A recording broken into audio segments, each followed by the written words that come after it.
Hello, welcome to Actual Play Scum and Villainy Persephone. We're back to have more hijinks in space in this Sunday morning, at least for me. I don't think it's morning for like most anyone else here, but yeah, it's like late Steven's time. Thanks for staying up late with us. I'm Sean Nittner. I use he/him pronouns. I'm real excited to play Whisper today. Whisper got last time, so have some fun talking about that. Just worth knowing that this is a channel update, a channel status. All of the revenue that we're making off the channel is being split between Black Lives Matter and the Trans Legal Defense Fund. If you want to help out, you can sub to us. That would be great. You can donate to them directly. That would be great. Or if you're not in a place to donate, or if you've already done it, there's also a lot of non-donation actions you can take, and I'll put those in chat. And any way you can help make the world a little bit better would be wonderful. And that's what we, how about you, Lauren?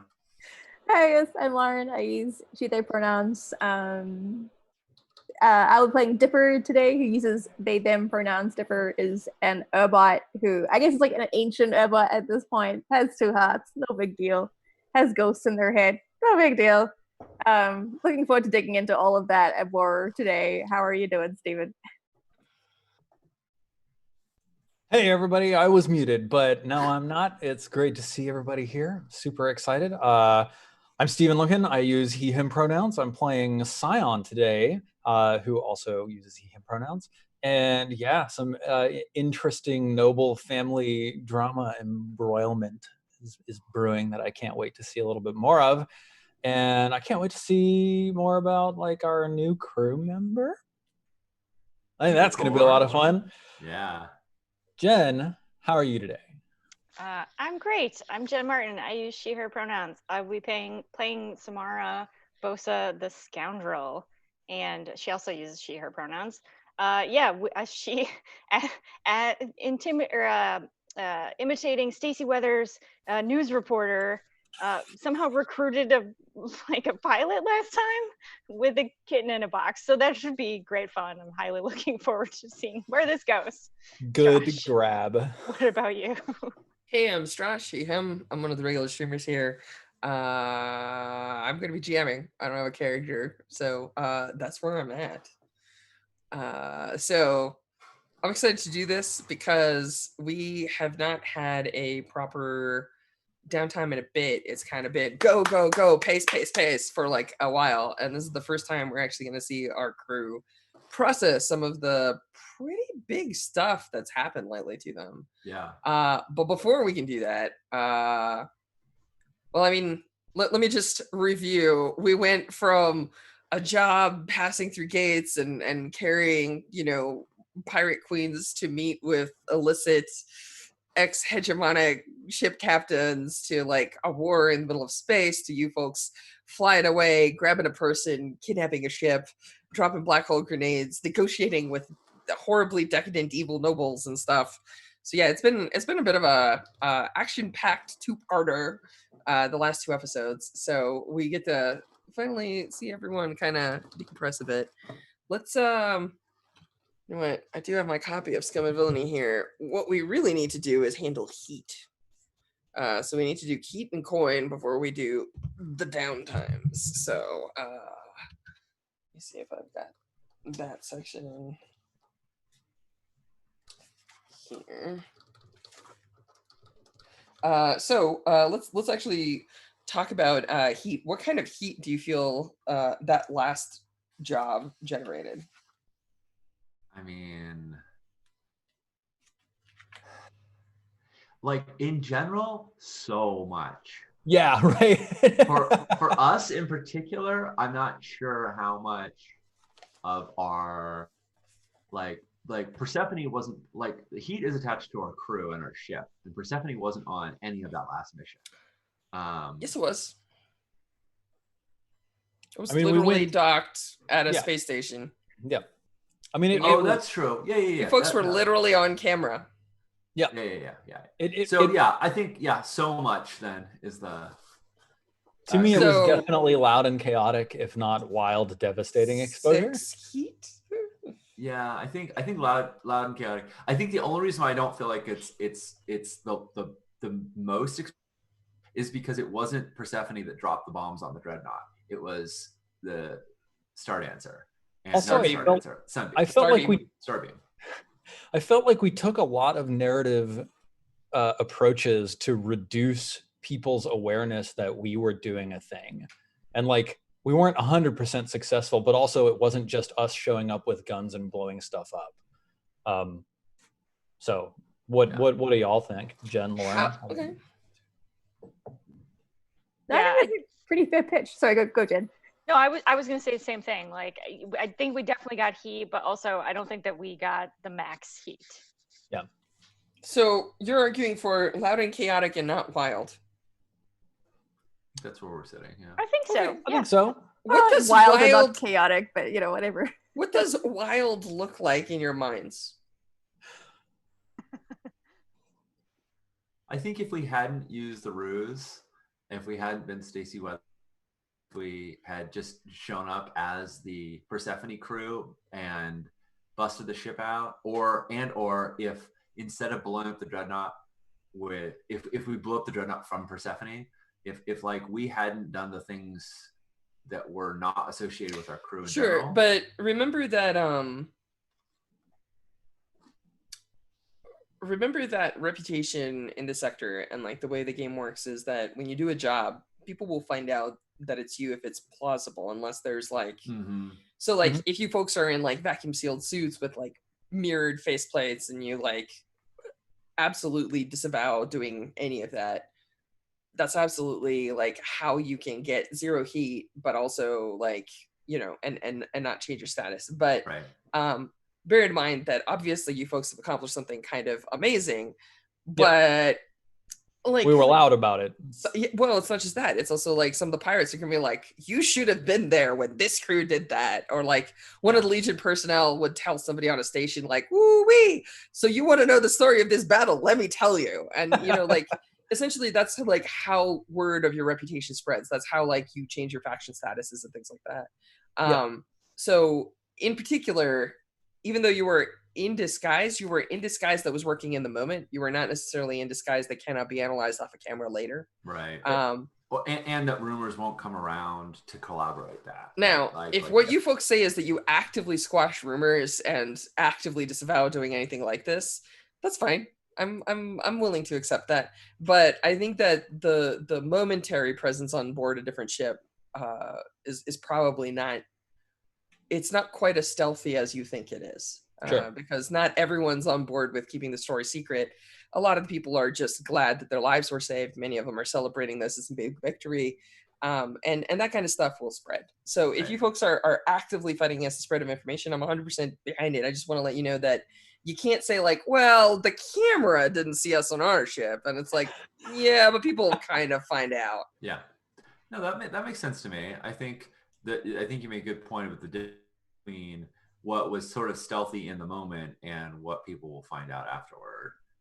And what we did do was not destroy, but heavily disable a Legion 51 dreadnought, which is a pretty big freaking deal. Do you think that we killed any hegemonic citizens, or perhaps executed massive property damage? Oh, definitely. Or perhaps used illegal weapons? Oh, all of that, yes. But those are all additional bonuses on top of the. We're going up. We're definitely going up from whatever our base is. It's just what's our base. I'm fine with either 6 or 8. Like they both make sense to me. I think there's no 8. 6 is the highest. Oh, 6 is the highest. Oh, 6 is Wildcat. Sorry, I don't have the chart in front of me. That's fine. So it would be 6 high profile or well connected target. I think that high ranking Legion 51 personnel and also station personnel definitely +1 heat there. And then another +2, killing hegemonic citizens, whether the crew did the killing or not, bodies draw attention, or massive property damage, illegal weapons use, that's another +6. So we're looking at 8, 6, 14 heat. So an entire an entire what's it 14 called, wanted heat. level. Yeah, it's a wanted level and 4 heat is basically what we're coming down to, I think. In the IOTA system. Yeah, in the IOTA system. Well, we already had 5 heat in the IOTA system, so let's. So 19, no problem. So that's 2 It's wanted fine. levels, and there's 8 per bar, so 2 wanted levels and 1 heat. Let me Okay. just roll some dice here for entanglements. Let's go. Mm-hmm. I mean, that all feels appropriate. That feels right. Being super wanted after. Big goddamn heroes, big doing goddamn the problems. shit we pulled. Yep. All right. Yeah, exactly. And to think, I was really concerned about trying that our feat at IOTA was 5. I was like, oh damn, we're gonna get a wanted level.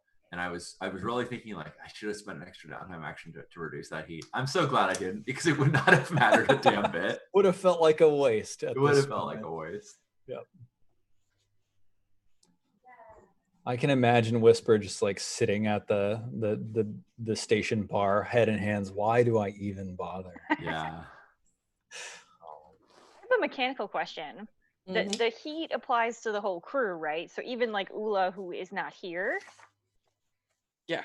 If Okay. Ula attempted to fly through the sector, so bear in mind that heat means a couple of things. Like if you reach past the 4th wanted level, they send a big ship to bring you in. At that point, the Legion itself is hunting you and you only. You're not there yet. It's fine. But a lot of these create entanglements, which are problems that can be solved with the application of either cred or role playing. So if Ula were to just decide to vacation in the IOTA sector, like she's like trying to fly in, somebody would likely pull her over. She would get interrogated. It would be very uncomfortable, but it's like, it's not likely that something would happen to her that's catastrophic. But Gotcha. because she's known to be the crew of the Persephone, Right. people would treat her as a wanted criminal. Like she's like, hang on a second, I'm a bounty hunter, but other bounty hunters are like, yeah, but do you have a bounty on your head? So Yeah. like that kind of stuff would happen, right? Like where she gets in a jam and it's interesting, as opposed to like, it's not meant to be a punishment. It's just that if a crew is just like, pow, pow, pow, blow everything up for like long enough. No, that makes perfect sense. I'm just trying to get a feel of where she's going to be at. I don't think I'm going to switch to her. Grumpy? Yeah, I feel like she's probably getting like people in the maelstrom are like, hey, you know your crew's got a bounty on him, right? Like I could take you in. And then she's all cantankerous about it. And it's wonderful. Well, the Maelstrom is actually technically +3 faction status with you folks, which is something that I brought up right after game last time, which means that they will go out of their way to help you, right? So like faction status +1 is if it's convenient, they'll help you, but like they won't like hurt themselves to do it. If it's +2, they'll put some resources into it and they'll try to be positive, but they won't like go out of their way necessarily. And 3 is they will go out of their way to help you. So like even if the Maelstrom's like, you know, you have a bounty on your head, but they would say that with pride, the same way they say it about their queen, right? Like they're like, check it out, like however tens of credits, like woo, come on, bring it up, you know, like you have a bounty on your head because you blew up, because you, along with the queen, your crew, along with your daughter, presumably, because I'm sure she's gonna get credit for this somehow. Yep. Oh, she's gonna take it. Yes. Okay. Actually, so that's the good news for that. Or that's the bad news, right? Like that's heat, right? And then after that, we get to give you some money. Nice. I do. Do we give us factions at some point, because I realize our faction sheet has not been updated in ages, so we should go through it at some point. Okay, sure. Yeah. What- Maybe during break or something. Yeah. Was that a 14 cred job, Strash? It might be, because it did feel like 2 jobs. Oh, I see. That's what you're trying to argue for. I don't know about that. Let me see. Presuming that we give the Lost Legion this ship,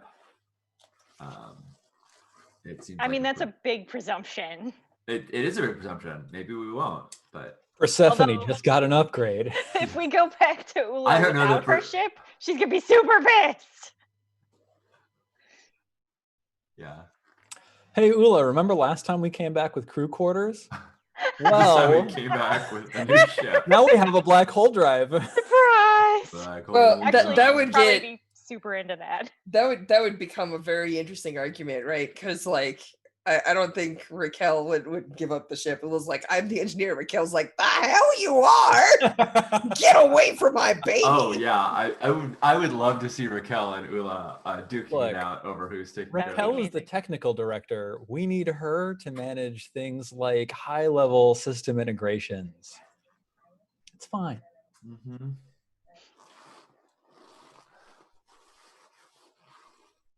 Oh no. As long as you want to Okay, save Ula's hand, it's so all let's good. so bad on Keep us up, for not friends. negotiating the cred of this job up front. I think you had like a 4 cred job to transport Alonda over to the meeting. Mhm. And then there was this secondary job that came out of nowhere, and it was basically done on desperation and a promise. That would be like a standard job, I think, because they weren't expecting to have a special budget for a major job, even though you were bailing them out of a big jam on no time. Sure. So let's say that job's 8 cred, the previous job's 4 cred. So I'm going to give you 12 cred to spread around however you want. Does that sound fair? Sounds entirely reasonable to me. That sounds great. All right. Yeah. Cool. Do you pay ship upkeep? Yes. Okay, good. It's ship Then we don't upkeep. have to roll to see if your ship blows up. Ship upkeep. Does ship upkeep include crew in the division? Yeah. Funny system story, it sure quality- does. It's 2 coin per downtime now. Yeah. Yep. Okay. So let's just say we get 10 cred, and do we want to do 2 to each of us and 2 to Persephone? Sure. Sorry, Butt Prince is so on point. As long as you save Ula's hammock, it's Yeah. all good. Yep.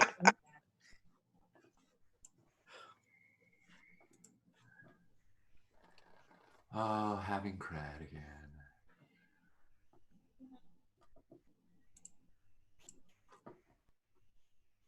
I feel Wait. like the quartermaster Sean now has coin again, and he feels much safer. Yeah, exactly. Oh man, I burned through all of Whisper's cred and a good part of his stash Yep. between the acquiring the cryopods and then the crew upgrade.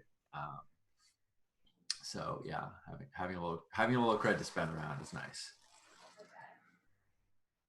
All right. So now that we have money and heat, and I have rolled an entanglement that's not going to happen for a little bit, downtimes.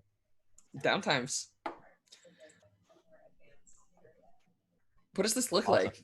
Like, I think obviously we get that like very end of episode 4, like you folks getting back on board the big ship of the Lost Legion, and people are clapping, folks are like super pumped, everyone's like getting little claps on the back. It's like, standard. Yeah. But what do you do after, right? Like, because these are the scenes after. And one of the things that I was talking to the crew about right before the show is usually downtimes take like 2 to 5 days. Like it's not meant to be like a very extended time. It might just be like a day or two, but like at this point you have some time to decompress. Actually, even though it's high heat in the system, you do have a chance to actually like take a breather after all of the action. So what do you folks want to do? I have a cruel question to ask you, Lauren. Oh yeah, go for it. So when we're all getting the congratulations, yay, you did it. Is Dipper paying any attention to Whisper in that moment? Like when we're all like getting, cheers and whatnot.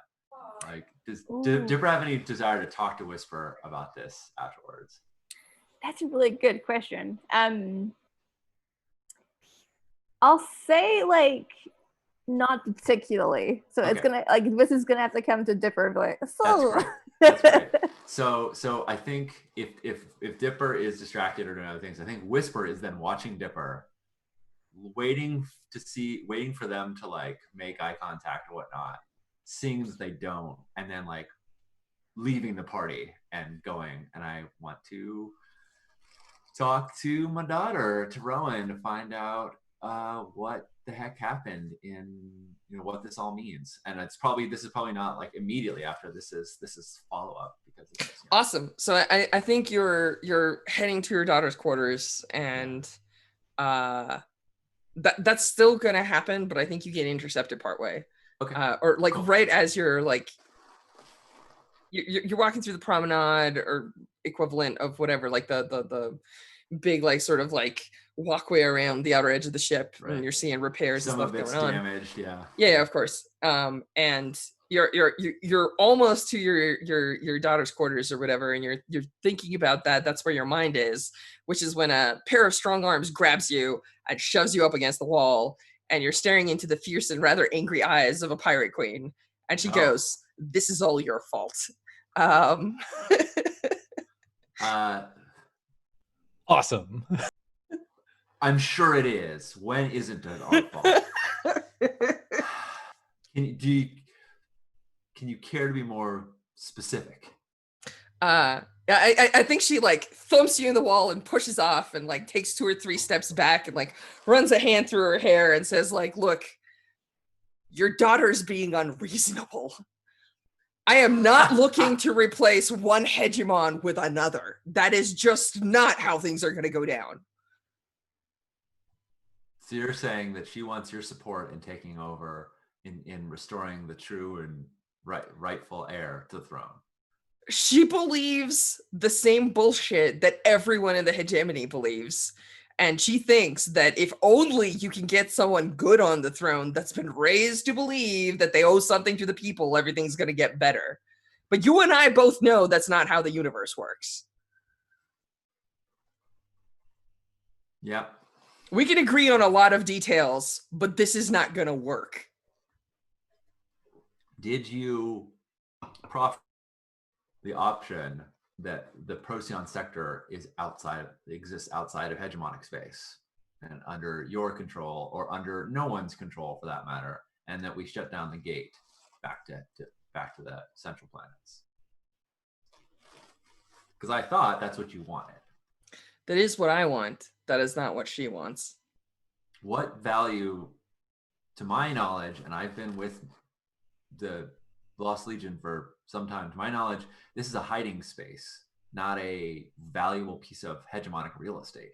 That's true, but the Lost Legion does believe that it is a part of hegemonic space, valuable or not. You don't throw away a card just because it's a junker, right? Like it's a... No, you trade it into the pirate queen who's going to put you back on the throne. Yeah, but what Alanda says is, she says, "Look, I'm all the nobility that I want. It is a title that I have seized from empty space and built under my own goddamn feet. As much as I call myself queen, I am not one. I do not believe in these like outmoded systems of nobility, because what they do is they generate assholes like your crew member." My crew? Which crew member? Oh, wait, Scion. The only noble you have. Oh, wait. Sorry. I think Whisper had to do a little mental inventory there. Which crew member was pissing him off the most? So I think she like walks like 2 steps closer to you and just shoves 2 fingers into your chest and goes, "This is your problem. Fix it." And then she goes stalking down the thing. Yeah. There's an important thing Whisper needs to know. So like, I would be happy to like let her have the final say. Oh yeah. No. She's just. But yeah. So I'm like, what do you want? She stops and then turns around and she says, "I want the people of this sector to decide their own destiny." Okay. And then actually she steps back and like gets real close to you, and then she says, "What do you want?"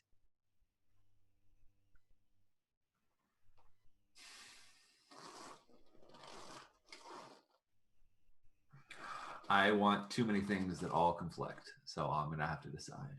Has anybody asked the fucking girl what she wants? Well, that's my plan. I want the people that I love and that I care about to be safe and well. And I don't know what that looks like just yet.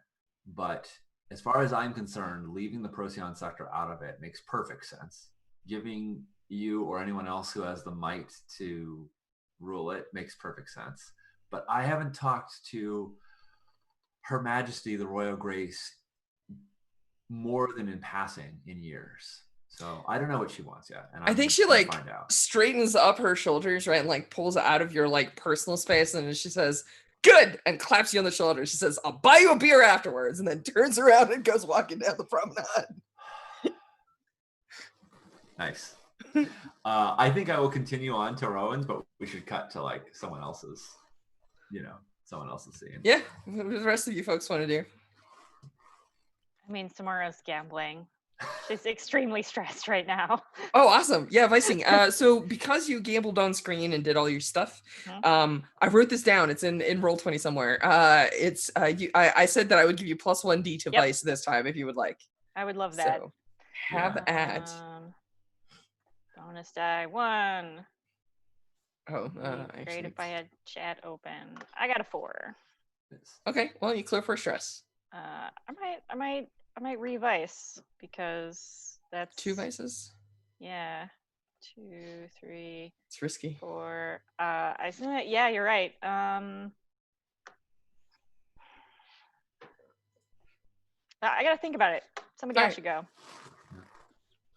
Dipper, Scion. I for sure need to likewise de-stress because I think I have. Do we actually get to see you meditate?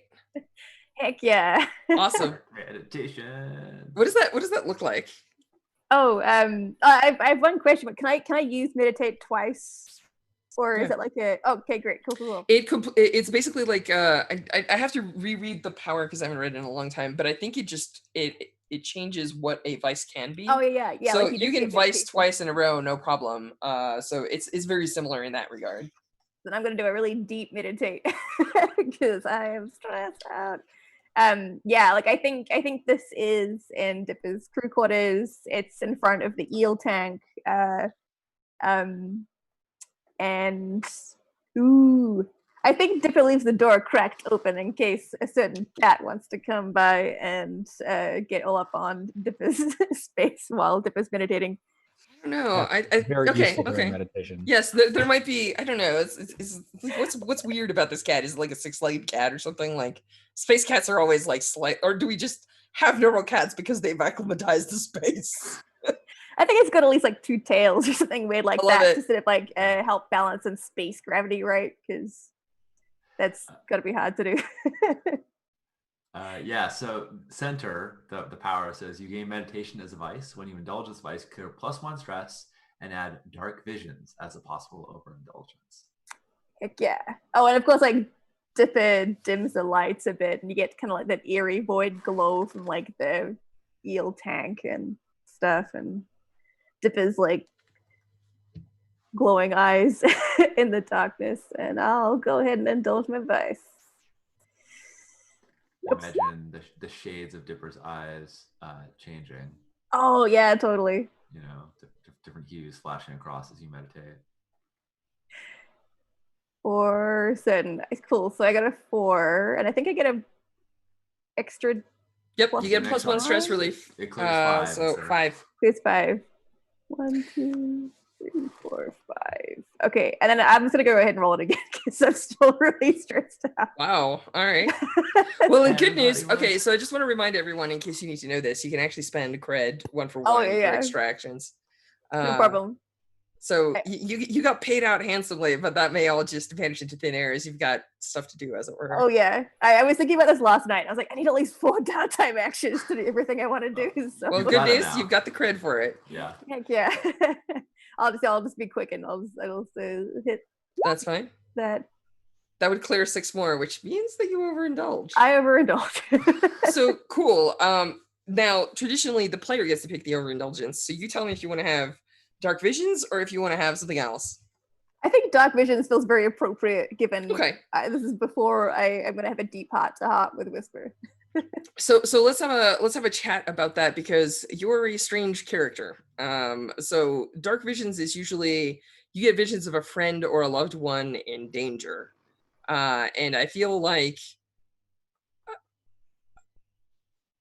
you don't you don't exactly have family members here. So do you feel like maybe you do want to have a well, let me think about this. Maybe your dark vision comes from like your other heart. Yeah. So, I have like, another idea too, which is I just please. haven't talked to my parents for a long time. So I see. Yeah, your ghost family is what I was thinking. So it couldn't even be like they're in trouble, but it's like the deteriorating relationship between me and like the people who raised me, or like they could be in trouble. That's another option I'm happy with. Could be like my other hot though.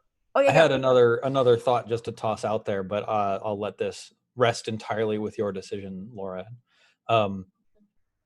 If you had a dark vision about turning over the artifact to my family, then there's very interesting like tension there of like, I've promised them this thing that you currently have. You've seen dark vision where it's like they shouldn't get it. Like, I don't know.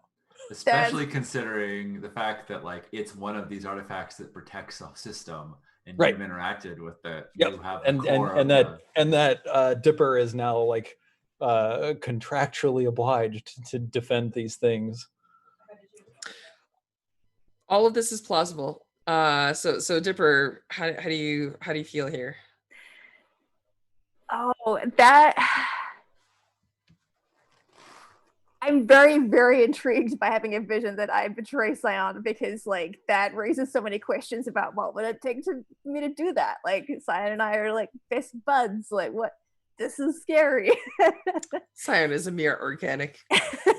No, I okay, cool. So I think I mean it's a pretty scary vision, right? Like you see Do my eyes glow the color of Scion's house? Yes, purple and gold, like bright purple with gold flecks, and that's terrifying. So okay, cool. So yeah, I think you see an image of Scion handing over the artifact, and then you see an image of you folks actually saw the man who has the other artifact on yeah, you see like a house battling against, the pirates, and Alonda has the other artifact at the moment, and like yeah, you see like Dipper going like approaching and one of the members of Scion's house, which we recognize because they have a look, like they all look the same because they're basically like gene clones from the same like gene seed, whatever.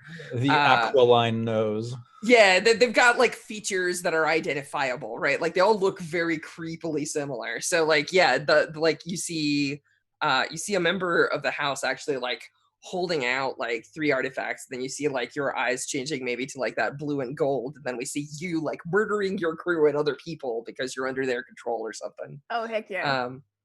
And so like that's your dark vision. And you see like basically like a hegemonic fleet heading into the Holt system near that planet Omega, and that planet looks a bit angrier than usual. It seems to be like coming apart at the seam. You see like way eels and stuff coming out of its core, like hissing, and yeah, it's all very scary. So yeah, that's what you see when you meditate and search your hearts, as it were. That's great. That feels so much worse than overindulging in the traditional sense. Really? Okay. Yes. So it's a trade-off, right? Like dark visions is like you get cool narrative stuff. The other stuff tends to be more mechanical, like, oh, you brag plus you eat because you need more of that. Or like, like play a different character for a while you go off and have space adventures, and yeah, so all of them have their trade-offs, but yeah, dark visions definitely is like, here are things that are problematic. Did you think you had a cool job lined up? Instead, your family's on fire. So yeah. There are also like cool things we can either play into or thwart, right? So like, yeah. I mean, powers are supposed to be like cookies, right? Like you shouldn't buy a power that only hurts you. I'm sorry if you feel like this is so much worse. Oh no, like in a good way. Where I'm like, Yeah, oh, that yeah. I feel like that was a rose, not a thorn. Okay. Oh heck yes, yeah, that was it. Yeah. Oh, whoa! I hated well this things. Please do night. more. Thank you. Just gifted like 5 subs. That's wild. Thank you so much. Oh no, wait, it's emotes. Haha. But still, no. It is three gifted subs. Thank you so much for doing so. As Sean mentioned at the start of the show, we're donating all of our proceeds, but there's no but. That is so. Thank you for helping out good causes. Yeah. That's wonderful. Cool. All right. So, so we've seen what Lauren is doing. We've seen what Samara is doing. Cyan, what are you doing? Do you just like skulk back on board? What's the plan here? So I think there's like 3 scenes that need to happen. I think Let's the start with first one, the first one is going back to my cousin. Oh, Her Majesty, the Yeah. Eternal Eminence, radiant in all her glory, what wanders Yes. around the hallways of this giant ship. Yes, sir. Yeah. Hey, Excellent. Stephen, would it be bad for your scene if you bumped into Whisper along the way there? Because he is also seeking her out, and I don't know if it would be more or less interesting if like there's he a was scene that Scion needs to have in like privacy and quiet contemplation with his cousin, because it's like it's family shit. But like then Dipper will or Whisper will be there at different times. I also think it's interesting if like Scion and Whisper bump into each other and then like have to talk about this. Yeah, and like, you know, I imagine this is like us walking along, like, so we're in the Maelstrom. Is that where we are? No. So the IOTA system is has 2 rings of asteroids, one of which has like a big chunk of planet, and the Lost Legion ship is inside that broken planet. Yeah, We've it's seen the this hollowed out, before. right. You got it. Yep. So we're on some like secondary bridge that's like, you know, a canopy of space behind us, and you know, The observation deck. Yeah, yes, exactly. You know, looking at the wreckage that's glittering in space from the battle that just was fought. And it's like a mirror to the scene that Scion was watching earlier, where like he was on the bridge of the what was the name of the family ship? The Golden Star. Yes, the Golden Star. I was like, the Golden Lotus. No, the Golden Star. It's like a mirror of that, right? Except from the other side and from the aftermath instead of the beginning math. And like, I think Scion and Her Majesty have had like casual conversation up until this point, just to like Scion's like, Your Majesty, I apologize profusely for cutting our conversation short. You know, let me make amends now by, you know, taking the opportunity to speak, you know, as family speak. You know, let's talk. You know, how have they been treating you? Is there anything I can do to help your comfort? Like, et cetera, et cetera. And then like there's a moment where like Scion tosses back some golden colored liquid. He turns to her and he says, "Family's a piece of shit." And he's just like, watches her reaction. She folds her hands carefully in her lap, which indicates that she's listening and gives you her full attention. Yeah.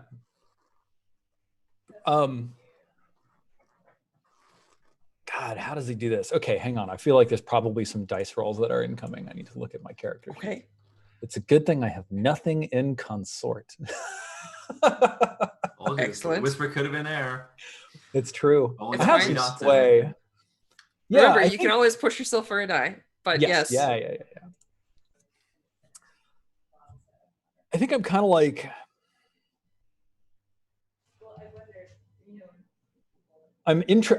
Scion notices that she does the familial gesture for I'm listening, and I'm very interested in that. I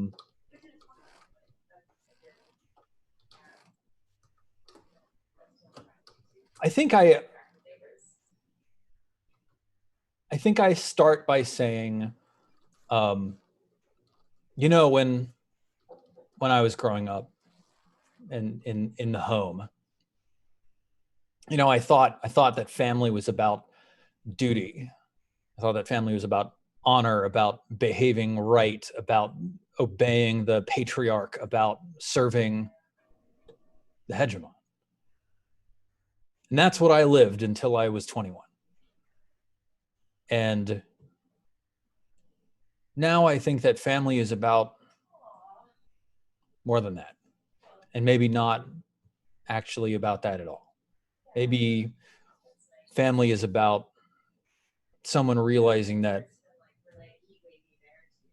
you fucked up, or you are making mistakes that you shouldn't be making. poking their finger in your chest and saying, what the hell are you doing? Get that shit off of my ship. Maybe family is about, you know, a ratty hammock strung in the corner where everybody can go and have a friendly ear. Maybe family is about watching someone realize that they have a bigger mission in life than they thought they had, and watching them take on a second burden and standing behind them and saying, you're doing great. Maybe that's what family is about. When I went back over to the ship, the Golden Star, I saw what our family is. And when I came back here, I knew what family could be.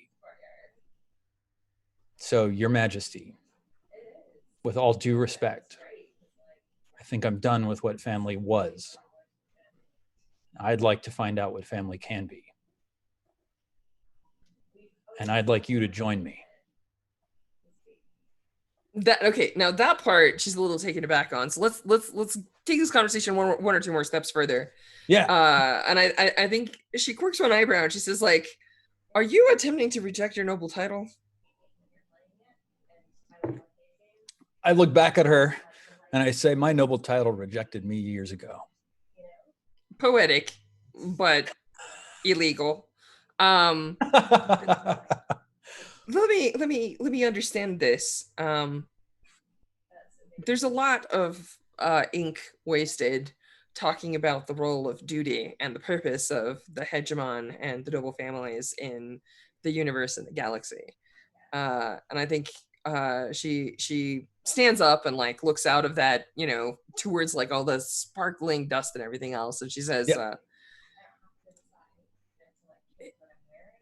She gestures at it with one hand and she says, I have been taught that all of those lives are not that we cannot allow any of those lives to be wasted.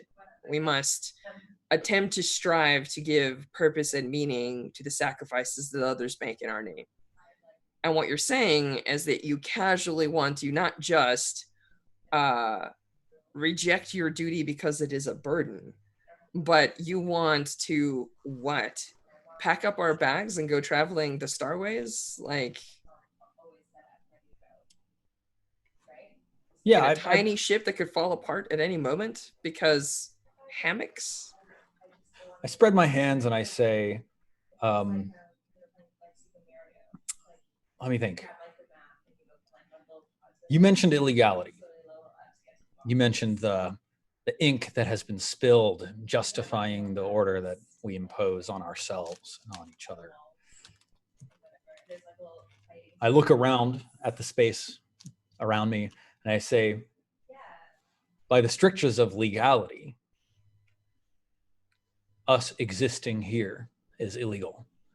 By the strictures of the ink that has been spilled, the people who defend your life are illegal. It's true. We have been taught that we have to give meaning and purpose to the people who fight for us. But I think there is more to it than that. What we must allow is for each of those people to take their own meaning and their own purpose. I don't mean to leave this universe empty and leaderless. What I mean to do is to give these people, and I point like to her honor guard, I say, these people, I mean to give them their own purpose. I mean to hand them their destiny and say, this sector, it's yours. We are here. You are here. The Lost Legion is here, speaking with someone who can help us realize that goal. The goal not of a single unified hegemon, not of a noble house ruling everything, but instead of the people self-determining. And beyond that, I'm here with my friends, and maybe more than friends. I'm here with my new family. I think that we all deserve the right to self-determine. So I want to know, with self-determination in mind, what would you do? You should totally roll, because her reaction may not 100% be congruous with her feelings and or decisions. But yeah, you should totally roll. Good speech. Yeah. Hilariously, so this is where things get interesting, right? Because like the GM has to reveal position and effect, right? Yep. So you get to tell me what action you're using. Yeah.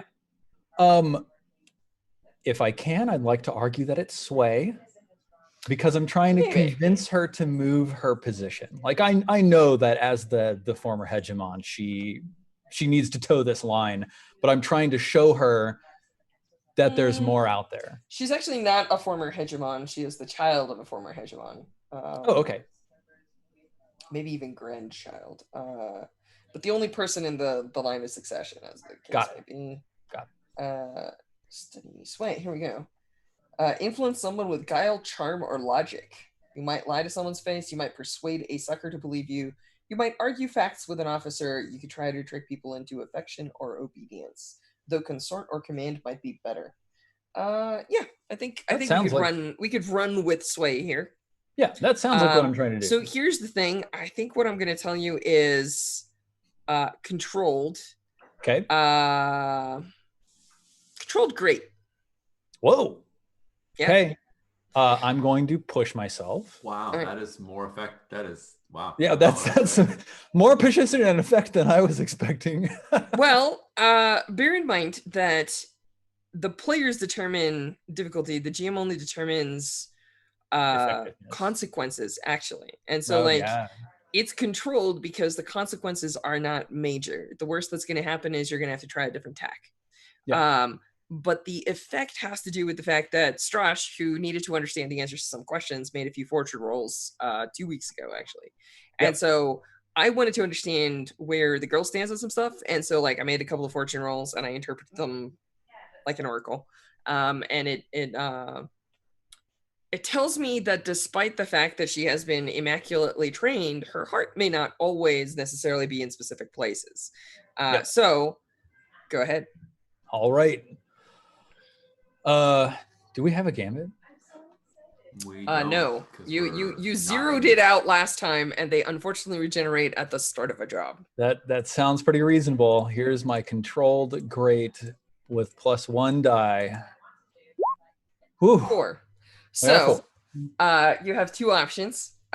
One is back off and try a different route, which means that sway isn't going to cut it. You're trying to sway her to abandon her post. But she may agree with you, but will not change her position because she believes it's her duty, right? Like, so you may have to try a different action. You might have to, consort with her or something. Or you could attempt to resist this. Yes, I will resist it. How do you resist it? So I think she stands up. And I will tell you what the reaction is, which is that she takes your hand and she says, "Cousin, I think that your speech is wonderful, but the universe is larger than either of us." And you can tell that this is she's definitely doing that whole like holding herself like high and like speaking from a position that she's been eloquently trained to speak from. And she takes your hand and holds it and she says, "It is a wonderful dream, but the chains around some of us are stronger than the chains around others." And she like pats your hand and she says, "I wish you wonderful adventures with your family. But as you can tell, I am," and you can tell that she wants to say something like stuck, but she has far too good manners for that. And what she says is, "But I am," and then she like pauses and then she corrects herself and she says, "I have a duty to uphold." Was it duty is heavier than a mountain? So let me think. So I do want to resist this. It feels like either insight or resolve. Which one of those is better on your side? It's resolve because this is not a consequence of misunderstanding or anticipation. This is this is straight up social role, and all the social skills are in the middle of resolve. So that's okay.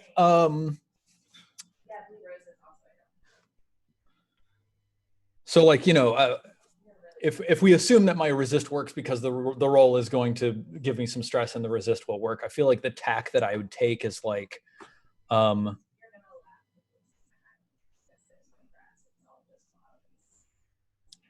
it's like, okay, she feels bound by duty. You know, I can see a scene where like Cyan is like, duty, do you look out there? Do you see that ship? Do you think that they are doing their duty to you, to me? Do you think that they're doing their duty to the people on board this vessel? No. And then, you know, I probably like take a breath and I like center myself and I say, it's true. The chains of duty do not rest evenly on all of us, but chain is only as strong as its weakest link. I think she reaches over and like squeezes your your arm muscle, and what she says, she actually says something very comforting to you. By the way, you should totally roll your resist. Yeah. But I think she says something very comforting to you, which is, do not let the behavior of others dictate your own. Just because other people shirk their duty, just because other people behave immorally and awfully, do not think that what they do is your responsibility. At the end of the day, the only thing we can control is our own actions. Yeah. Which sounds like a totally wonderful piece of advice, and it's full of platitudes and totally does not describe what's going to happen next after you roll your resist. You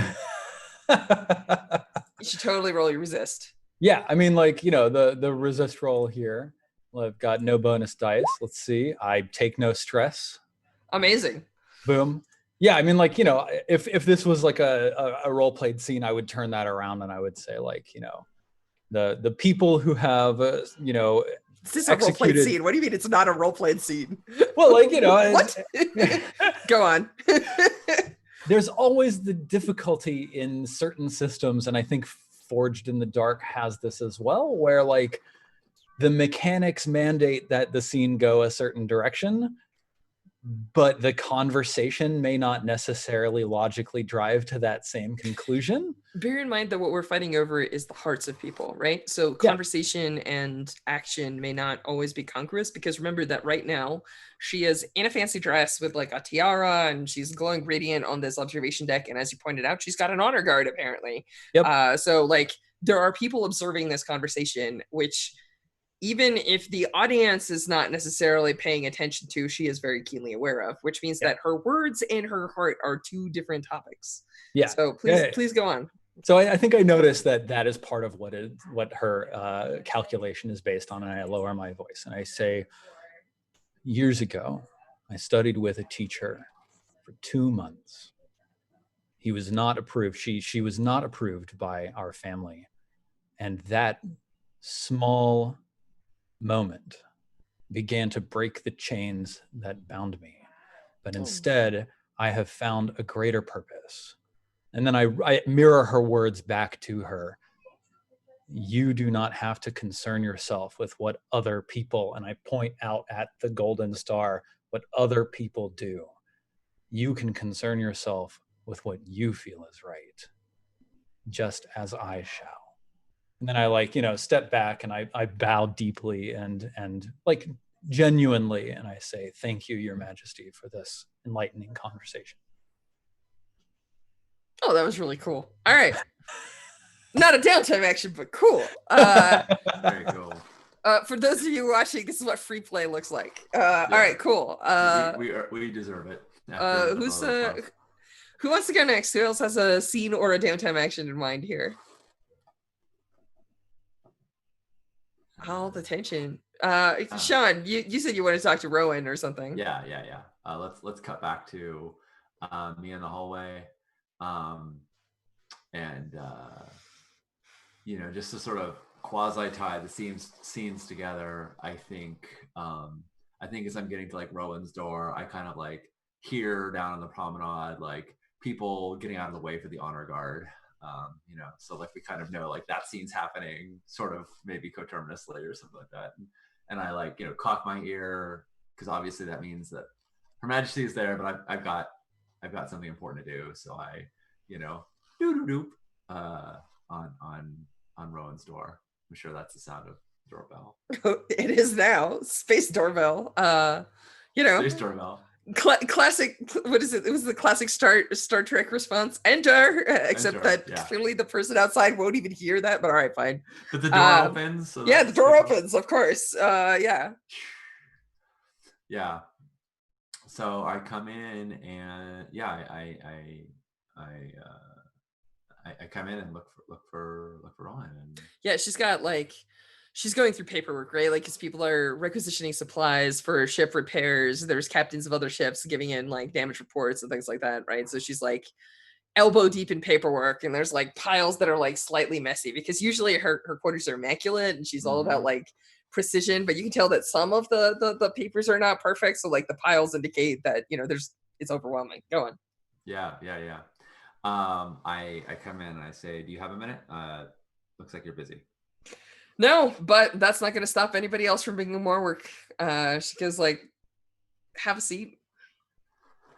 Yeah, I sit down and I say, I wanted to find out how negotiations went while we were off gallivanting through starfields, but it sounds like maybe not as smoothly as we hoped. It's complicated. We have the same enemy, but the enemy of my enemy is not always my friend. We have similar desires, very different solutions to a problem. Yeah. It's If your desires match up so much, though, can your solutions align? I mean, no. Okay. How does what are you seeing that I'm missing? I was there. I meant to be there, but you know, I was off stealing a spaceship with a black hole drive in it. It sounds like Alondra is more than happy to help you fight the Legion 51 and the Hegemon, but she wants, and honestly, from what I've seen, what makes the most sense is she wants to have the Procyon sector to herself, not as a honorific title granted to her, not as a ducal or governorial role, but to cut off for Procyon to be outside of the hegemon. And I don't particularly see why that's so catastrophic. So I think she like looks at the pile of papers in her hands and like drops it in the middle of the table, and she goes like, "Look, sorry, I'm about to mimic some quotes from today. I'm sorry for getting all political here, it's all folks. good. But I think what she says is like, she's a goddamn anarch. Like, what does she expect is going to happen? Like, if we remove, like, the reason everything works here is because the guilds are here. It's because Malcolith is here. Like, we've got things that are happening here because the hegemony, as much as we like to vilify it, and it is not perfect by far, as we both agree on, makes the trains run on time, or the spaceships run on time, right? Like the gates open and close. The guilds work at the will of the hegemon. The reason everything works is because the hegemony exists. You remove that, and what? Like, she has no counter proposal. She believes that people can take care of themselves. Have you seen some of these planets? Oh yeah, I've seen planets that want to literally eat other planets. That's all I'm saying. Yes. It would be chaos and anarchy. This is not a solution. She only wants an event. She knows nothing about what's past the event, and we cannot agree on that. Hold on. How many systems have existed outside of the hegemony before the hegemony was there? How many systems did the hegemony find in common? You mean in the dawn of time? Who knows? That's before any recorded history. That's so ancient. Did all of those systems just have nothing but chaos and anarchy? Those systems were colonized by the hegemony. They were conquered, but they were functional. They were fine. I don't know what losing the Starsmiths Guild and the Guild of Engineer and the other hegemonic facilities would do to the system. I'm sure it would take a lot of adapting, but have you seen her home? She stacked together a whole bunch of ships and formed an actual, not with any. She formed an actual. I'm sorry, you cut out for a second. I said she's formed an actual formidable and defensible base that she operates out of, not with any hegemonic, Yes, you know, approved but Dad, technology. we don't have any grain worlds in the middle of Procyon. How are they going to feed themselves? The reason she's able to make that base work is because she raids lines of supply. She's literally stealing from the hegemony. Just because she's cribbing notes from us doesn't mean that she can actually manufacture that out of nothing. Like, she doesn't have a plan. Or if she has a plan, she has not gracefully shared it with me. Yeah, well, I think it could be 6 of one, half dozen of the other. She has a plan. I don't think it's a complete plan, but what if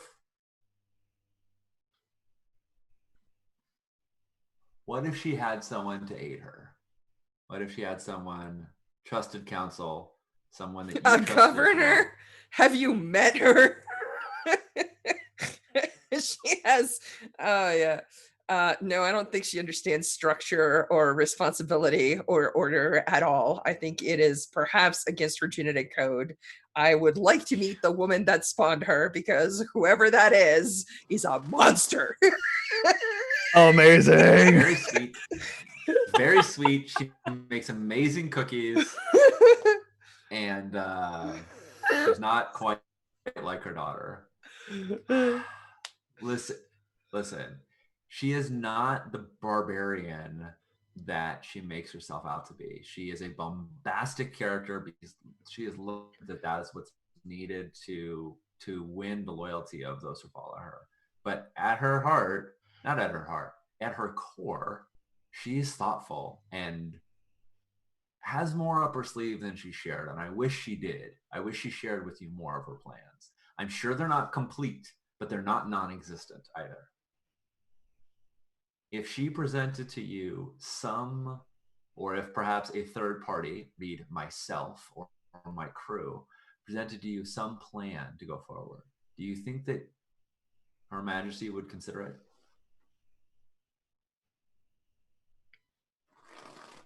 I think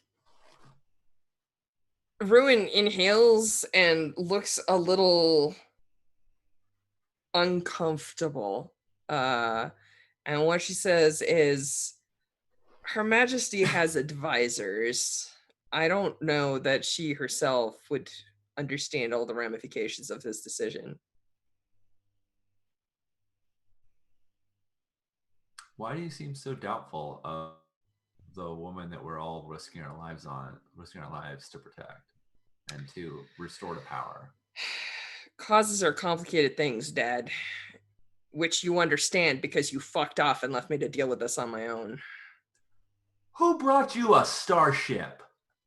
Sorry, I have to poke people. I apologize. Go on. I mean, I think that Whisper should be more composed, but he's like, She's actually, what she says is, I am running not just a ship, I am running an entire operation. And she says, don't get me wrong, I appreciate you coming to bail me out, but I think that while we talk on the regular, all of the responsibilities and weights are on me, and it takes me almost dying in order for you to get your hands dirty. So I don't know if you hold the fucking faith. And that's what makes me uncomfortable, is that I'm starting to question whether I do either.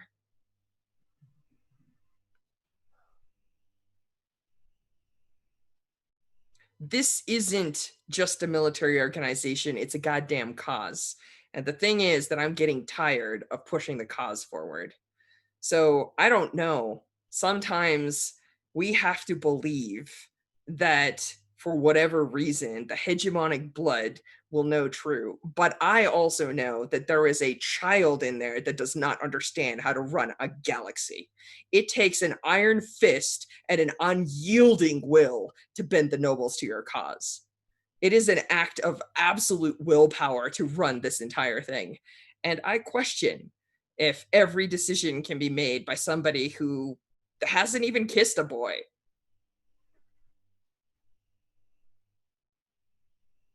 So I kind of look around, conveying that we're alone here.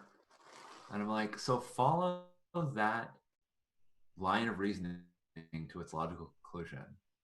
What if you're right? She What just if your cuts you right suspicions are off wrong? with a hand gesture, and she says, "I can't. If I do that, my life has had no meaning. So I am going to do what I have to do, which is all of this paperwork, Dad." Go on. Sorry, Abstract is super intense. Yeah. You can also make some rolls, Fine. Sean. Yeah, no. I say I too have been victim of sunk cost fallacy. I too have thought that if what I've done up till now wasn't the right thing, then it was all meaningless. And nothing we do is meaningless. You keeping her alive is not meaningless. You being here is not meaningless. Even if you change your mind, does not mean that what you've done is for naught. I think I want to make a consort roll. You should totally do that. Because I'm not trying to get her to take any particular action. I'm trying to get her to stay open to just be open-minded. And I'm not trying to like say, make this choice. I think if you were saying make this choice, it would be risky or desperate. Risky because she might get mad, desperate if she decides that she's not talking to you right now, Dad. Yeah, exactly. But I think just I please be open-minded is controlled, I think. So it's just controlled standard. Give it a roll. Cool. All right. Get some consortness in there. Yeah. Making my players use their stresses in downtime. Yeah. Let's see, do I have Whisper up here? So many characters. No. Everybody wrote Whisper. All right. You said controlled standard. Let's do it.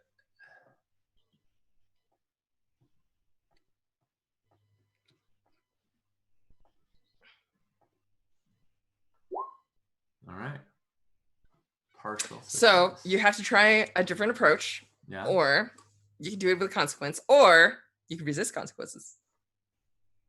Yeah, well, tell me what I might resist it. I might take it. I think I'm gonna, if I see that like I'm pushing her, I'm gonna keep at it. And see what the consequence might be. I think maybe you give her a limited effect, which is to say that you make her think about it, but not enough to actually sway her.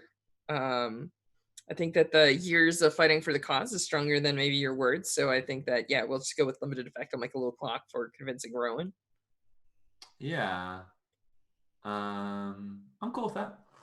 Yeah. Right. I don't need her to, I don't need her in this moment to completely be swayed. I need her to have that voice in the back of her head be a little bit louder, be a little more persistent. And I think that limited effect sounds good.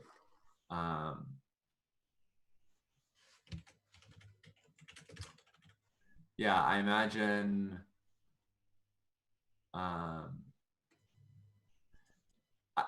what I would love for this scene to turn into is at some point we realize, it's turns into avoid the topic. Like at some point we're not talking about this anymore because it's going to piss us both off. And I look and I go, and I pull up like a compad and I go, let me help you with some of this. And it shifts into, instead of poking her and being like, you have to decide right now. It's like, let me help you with some of this paperwork. I'm an instructor. Like there's things here that I'm familiar with. And like dad and daughter time can be filing paperwork together. And I think that's great. It's so precious. I'm glad that Josh and I are on the same page. I don't know. I've done homework with my kids many times. It's this is not that different. Okay. And also having someone to bounce ideas off of is great.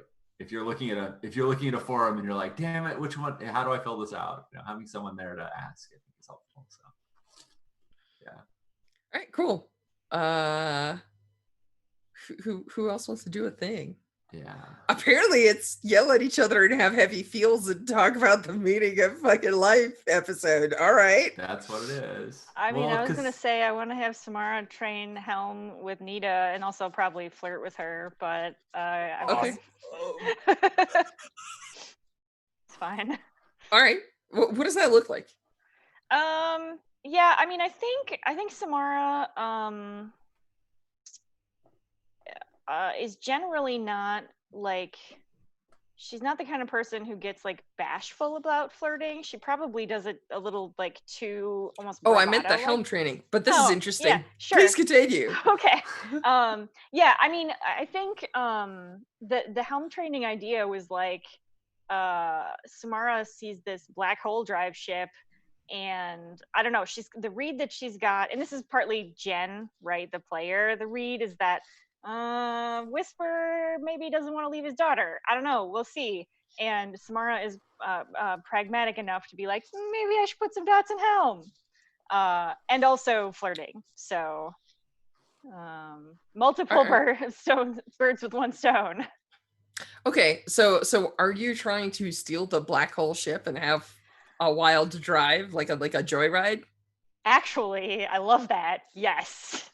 Well, now Okay. that you mention it, Yeah, it's really funny on the table. because okay, so I think so this will absolutely happen. I'm just going to provide some interesting obstacles, right? Sure. So do you like stick your head in Nita's door and just go like, hey, do you want to steal a ship? Like, is that how this starts, or like?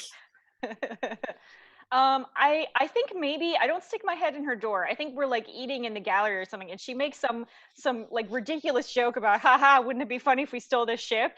And Samara gets this like gleam in her eye and this like terrible grin, and she's like, come with me. Okay, so I think you managed to make it to Starbeam's door, and you open it and you go into the cockpit, and you hear this vaguely neutral voice say, hello, you are not the designated pilot. That's correct. I have another pilot though.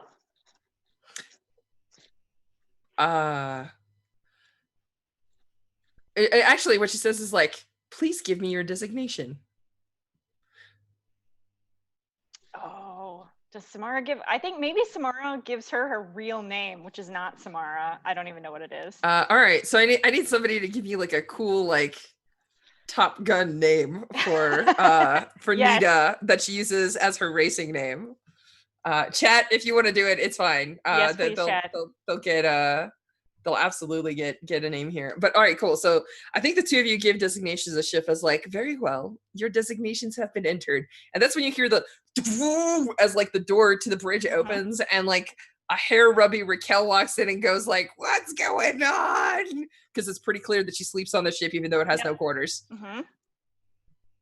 And I think Samara smiles a big smile and says, I mean, we're just going to take it out for a spin. Don't you want to see how she runs? I already know how she runs. I built her. Have you ever, does Raquel pilot? Is she pilot or is she just, okay. She's an engineer. She has other people for that. Yeah, so I think Samara sort of takes a step closer to Raquel so that Nita's behind her, and she's like, listen, I'm trying to impress this girl. She loves to fly fast ships. Just give us a few hours. Let me get this straight. You want to harness the unholy powers of the universe and twist a black hole to your whims in order to flirt? Correct. Okay, I'll spin up the engines. So just like goes wandering back. Whomst among us? If anyone in this world can understand that, it's actually probably Raquel, because she's like, my concept of flirting is designing a new space station. So yeah. In any case, cool. All right. So what does this look like? This is Nita's just like, excuse me, ship. This might be a little rough, but I promise I'll take good care of you. And she's like, crack. And at first, she's one of those people that just like jams the throttle to 11 and like sees how fast the ship can go. But it doesn't do that like engine pause, right? And like the engine noise and stuff. Just instantly moving at. There's no acceleration. It's just all of a sudden moving at the new velocity. Yeah, and like it's interesting, right? Because like one of the things that she's doing is she's like trying to figure out how fast, because like she goes past the point where she's actually perceiving the way that she's piloting and trying to push it to like the place where like she's playing on reflex, like the firing arc of the neurons isn't even going, like it's not that she's seeing and then sending a command, she's reacting to stuff before like it even like is seen. So she like, yeah, she flies for a little while. It is freaking terrifying, right? Because you folks are in an asteroid field and she's doing stuff that she shouldn't be able to, but like after a while she's just like, woo, and she's like, all right, your turn. Wait, what? Yeah, your turn. That's right. Helm piloting, right? That's what you're supposed to do. Have a seat. She like pops the little like buckles and stuff off. Yeah, so I think the Samara, like presumably sitting, she's not standing in a ship that's doing all these crazy tricks. This is like the first real fun that she's had, like first non-job fun that she's had in question mark. So yeah, she's probably got a big dumb grin on her face and she like straps in and is like, all right. I actually really like Kestrel as a name, so I think Nita's handle is gonna have to be Kestrel here. Void Cat is really good. Void Cat's very good. I'll have to think about that. I think I'm gonna adopt Kestrel, but I mean clearly she has a Void Cat. Yeah. But yeah. All right. Cool. So Samara, yeah, I think have you ever like had lessons by a parent in like driving? Yeah, this is nothing like that. Right. She's like, because usually your parents are like, check your mirror, you know, make sure that you look left and right. Okay, you're gonna put it in reverse. And take it real slow. Yep. And she's just like, and then she like shoves your leg down and then forces you to react, right? Like, her teaching style is not at all like driving school. It's just imagine driving school, now do everything opposite. So like, yeah. Love it. I feel like it's instruction style that works well for Samara because she's not really a think first and act person. She's an act person and then like live with the consequences. All right. I love it. That's great. Cool. So there is helming and there is flirting. Sounds good. Cool. Do we just leave it at that? Do you just want to put your XPs in there? Okay, excellent. Do we have the ship upgrade for prowess training? That's a Sean question more than me question. I swear I don't actually look at your ship between sessions. Sean is muted, so I cannot hear him if he's talking. We got most of them. It's probably there. Oh yeah. I think so. Sorry about that. Yes, prowess is definitely there. Prowess and resolve are both trainings. Yep. So I get 2 dots or 2. Yep. 2 XP. Thank you. Sweet. Thank you for making that suggestion. That was amazing. All right. Nice. I get one more and then we're gonna have to take a break. So who wants to go next? Cool. Lauren, you got a different I could do something. I was thinking, okay, I have to workshop this with you, Strash, a little bit, but I was thinking of starting a project called like Who is 85? Oh, 83? Oh, 83, sorry, yeah, Who is 83? Yeah. Okay. Because I think that'll be a very interesting cliffhanger maybe to end on for this season, because I don't know if I can finish it in time.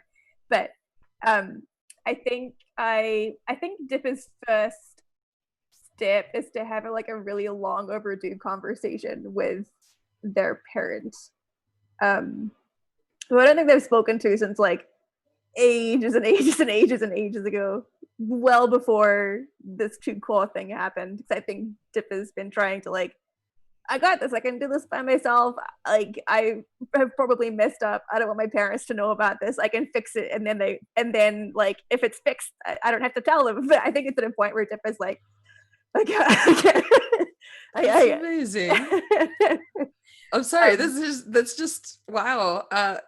There were a lot of motivations I would ascribe to Dipper, but this is so human, it's kind of charming. Go on. Yeah, so I think they sort of, if they can, like video call their parent or something. Sure. And I think they have their cloak like secured pretty tightly around their normal frame or their daily frame. And I think they were meditating to get a better grip on themselves for this conversation, but clearly that didn't go so well. So they're also kind of panicking, going, oh god, oh god, oh god, I don't know if I can keep this blue eye thing going. What if it changes? What if my parents notice something? What is it? Anyway, so I think they fired the video call to their parent, which we can totally roleplay if you want to. No, we need to, I think. All right. Because, they're just like, hello. We haven't heard from you in months. It's been so concerned. Like, how are you doing? No. I think Dippa really tries to keep it together, and says my sincerest apologies. We've just been on several jobs and have been unable to maintain sort of civilian communication with loved ones, which is clearly a lie. And I think Dippa eases into it with how have you been? Research progresses apace. We have some promising leads. I was going to ask about your other parents' research. Have you had a chance to look into that? Ages ago, you got a letter that talked about a job in the RIN system, which is not me saying that you need to do it. This is me just giving you guilt about it. So just so you know. Oh yeah, the guilt is. I think Dippa can feel the sort of the crackling of programming and feelings going around them, and tries to tamp that down and says, again, deepest apologies. That is on our list of jobs, but several others took precedence as they presented more temporal urgency. So your parent in this giant suit with the glowing blue skull is shuffles a bit and looks extra awkward and says, Dippa, is there anything you wish to talk to us about? And it may you're not sure because they don't have skin or facial muscles, so expressions sometimes a little weird. But you get the feeling that they're nervous about something or maybe cautious. They're these people that are transparent ghosts inside of spacesuits with skeletons and stuff, right? Yep. Yeah. That is correct. Oh no! And I think Dippa sees. It's so weird to see this hulking ghost-suited person nervous. Yeah. But you've seen them be anybody seeing them sort of. This is definitely a don't judge a book by the cover kind of thing, because anybody seeing them normally would just be that is terrifying, But to you, you've seen them be very human and warm and comforting, right? So they're just is there something you want to tell us? As this is the classic parent, we know you did something bad, but we want to give you an opportunity to bring it up on your own terms kind of thing. Yeah, totally. And I think Dippa does that kid thing of that sort of when you're a kid and you're engaging your parent when you're a bit when you're a teenager, you think you've gotten away with it and you think you're being real subtle and nuanced. And I think Dippa tests the waters a bit by first saying I have come to seek your I've come with a request. On a recent job we did, we encountered someone under the name 83, which is of course a very strange designation for an Urbot. It may indicate they were quite ancient. Would you be able to help us? I think, I was about to say help me. It was help us, our collective group, to learn more about this Urbot, perhaps? Well, who gave them the designation? Oh, it's their core stamp. Yes. Most AI cores do actually have unique forms deep in the center. We had to learn that. But most Urbots tend to have 7 to 9 digit designations. 83 does seem very short. They're tapping their fingers and they're just you do realize that we did examine your core when we helped rebuild you, yes? I think Dipper says, "Indeed," like sort of again, some very testing the waters. Like, of course, you gave me the best care possible, and I'm very grateful for that. And I assume that comes like you see suddenly like their scientist brain like clicks something into place and goes, "Is something wrong with your core, Dipper?" Oh no. And oh god, and I think Dipper. Okay, I have a question also. While this conversation's happening, are there ghosts? No, they've largely left you alone. There was probably one irate, "Why are you apologizing to an organic?"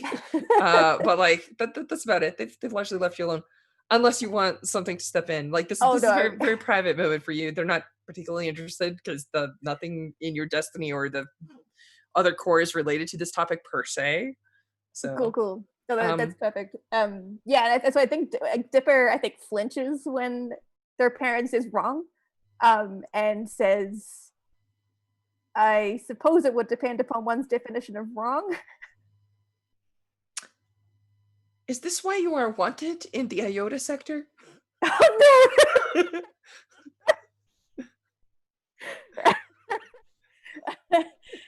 And I think Dipper says, like, not necessarily, but it may be somewhat connected in a way.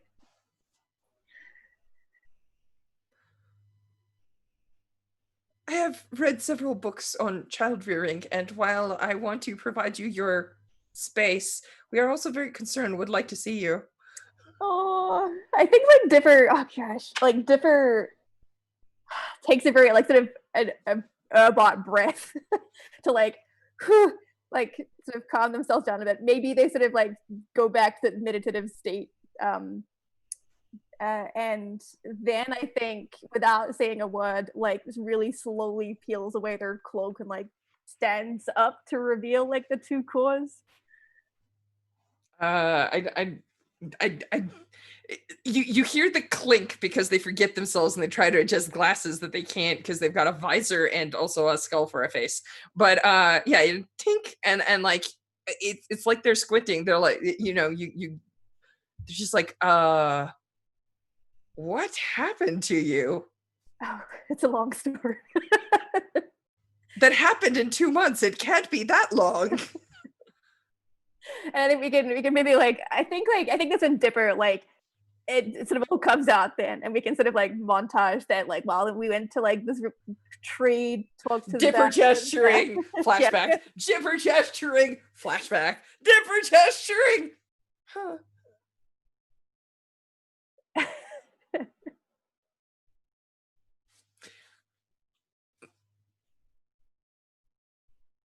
All right. We will. Are you staying in your current position for an extended period of time? I believe so. Okay. We will wrap up our experiments and be on our way. Oh no.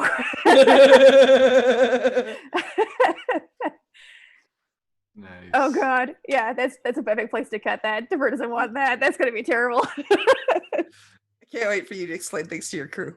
I can't wait for my space dad to meet my other parents. we should totally take a break. Take a break. All right. We'll be back in a few. Sounds good.